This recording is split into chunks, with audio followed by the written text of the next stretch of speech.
तो दोस्तों पिछले 24 घंटों के अंदर रशिया के अंदर दो सबसे बड़े अटैक हुए हैं जो पिछले टाइम के अंदर कभी नहीं हुए थे। तो इस न्यूज़ को जानने से पहले अगर आपने सब्सक्राइब नहीं करा तो आप सब्सक्राइब कर लो, क्योंकि ज़्यादा लोग हमारी वीडियो देखते हैं पर लेकिन उन्होंने हमारे चैनल सब्सक्राइब नहीं कर रखा। पिछले 24 घंटों के अंदर जितने भी अटैक हुए हैं रशिया के ऊपर, दो सबसे बड़े, वो दोनों के दोनों अटैक रशिया की सेना पर या फिर रशिया की जो आर्मी यूक्रेन के एक बॉर्डर पर खड़ी है उसके ऊपर नहीं हुए। ये हुए हैं डायरेक्टली जो रशिया की एक जनता है उसके ऊपर। इसमें जो सबसे पहला हमला हुआ है वो हुआ है क्रीमिया रीजन के अंदर, यानी कि जो सेवास्तोपोल इलाका एक रशिया का सबसे बड़ा एक सैन्य बेस भी है वहाँ पे। को ये भी पता होगा क्रीमिया 2014 के पहले एक यूक्रेन का हिस्सा था, पर लेकिन 2014 के बाद रशिया ने इसको अपने कब्जे में ले लिया। यहीं पे कल दोपहर के वक्त सबसे बड़ा मिसाइल अटैक करा। सारे जो रशिया के नागरिक थे वो एक समुद्र के किनारे इकट्ठा थे और उसी टाइम पे ये बहुत बड़ा अटैक हुआ। यूक्रेन की जो ATACMS मिसाइल है उनसे अटैक करा था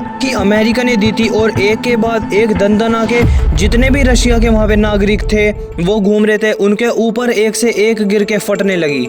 उस इलाके के ऊपर बहुत ही बुरी स्थिति हो चुकी थी। वहाँ पे जितने भी लोग थे उसमें बहुत ज़्यादा लोग एक मारे जा चुके हैं इस अटैक के अंदर, क्योंकि रशिया के लिए बहुत ही बुरी खबर है। रशिया ने ऐलान ये करा है कि ये जो एक मिसाइल अटैक करा है, भले ही ये यूक्रेन ने करा है पर लेकिन हम इसको मानेंगे कि ये नाटो ने हमला किया है, क्योंकि ये जितनी भी मिसाइल है ये नाटो और अमेरिका ही इसको दे रहा है यूक्रेन को। इसलिए हम इस हमले को नाटो का हमला मानेंगे और एक बड़ी कार्रवाई करेंगे नाटो के ऊपर। और ये किसी रशिया के छोटे मोटे व्यक्ति ने नहीं कही, ये रशिया का जो डिफेंस मिनिस्टर है उन्होंने ये बात कही है। इसीलिए जितने भी नाटो के सदस्य देश है वो सभी हाई अलर्ट पे जा चुके हैं। रशिया ये समझ पाता कि ये हमला किसने करा पहला वाला, और इसी के जस्ट बाद एक बहुत ही बड़ा हमला दोबारा से हो चुका है रशिया के ऊपर। वहाँ पे अजरबैजान और आर्मेनिया जैसे देश हैं, वहाँ पे एक रशिया का इलाका है दागिस्तान नाम का, वहीं पे एक बहुत ही बड़ा अटैक हुआ है।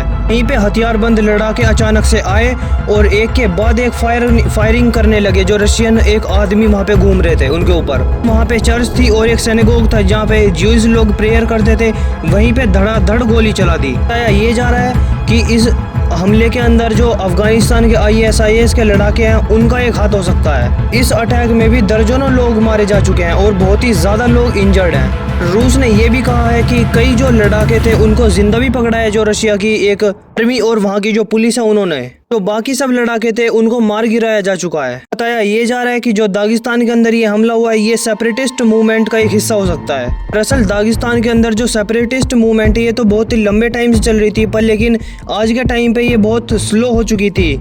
लेकिन जो वो सेपरेटिस्ट थे वो चाहते थे कि दागिस्तान को एक अलग देश बनाओ और रूस से अलग करो। लेकिन हाल ही के टाइम पे दागिस्तान के अंदर जो ISIS के लड़ाकू हैं उन्होंने इस बात को बढ़ाने के लिए इस एक्शन को एक भड़काने का काम करा है ISIS के लड़ाकों ने। जितने भी ISIS के ये लड़ाकू हैं ये इनका मानना ये है कि 90 से ज़्यादा % लोग वहाँ पे एक मुस्लिम मेजोरिटी के लोग रहते हैं, इसीलिए वहाँ पे जो दागिस्तान एक इलाका रशिया के अंदर ये अलग देश होना चाहिए। यहाँ पे एक शरिया कानून जो है उनका वो भी लागू होना चाहिए, ना कि रूसी कानून के अंडर वो रहेंगे। हालांकि अभी के टाइम पे रशिया ने ये कुछ भी नहीं कहा है कि इसके अंदर अमेरिका या फिर नाटो के जो देश है उनका हाथ है या फिर नहीं। हालांकि रशिया ने ये जरूर बताया है कि जो जर्मनी की सीक्रेट एजेंसी है उसने पहले ही रशिया को इस अटैक के बारे में बता दिया था। ये बता दिया था कि हमें अफगानिस्तान से कुछ ऐसे इनपुट मिल रहे हैं जहाँ पे तुम्हारे ऊपर कुछ भी अटैक हो सकता है, छोटा या फिर बड़ा।